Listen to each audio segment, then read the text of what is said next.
So earlier we were talking about Genesis chapter 9, chapter 8, and Leviticus 17. About, the covenant with God. And covenant with God. And it got me thinking about how a lot of people say, oh, well, that's the Old Testament, and the New Testament completely overrides the Old Testament, which is interesting, right? So, does it really override the Old Testament? Let's look into that. So, the New Testament shift is fulfillment, not erasure. It doesn't erase what happened in the Old Testament. The Old Testament still is valid, at some points. It's valid. Okay, let's put it that way. But in Mark chapter 7, we're going to start with verse 14. Again, Jesus called to the crowd and said, "Listen to me, everyone, and understand this.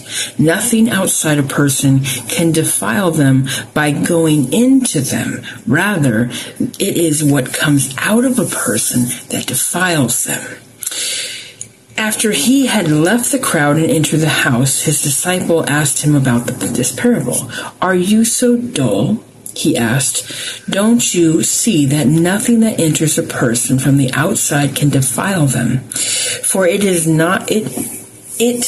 doesn't go into their heart, but into their stomach, and then out of their body."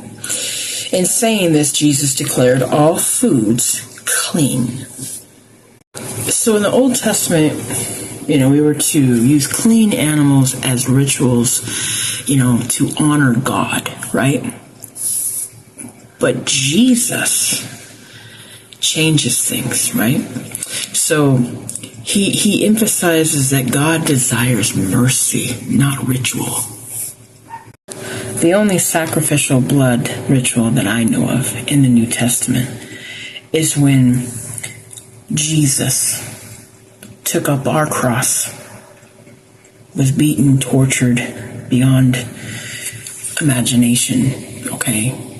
And died for each and every one of us, okay? Hebrews 9, starting with verse 12. He did not enter by means of the blood of goats and calves, but he entered the most holy place once and for all by his own blood, thus sustaining eternal redemption.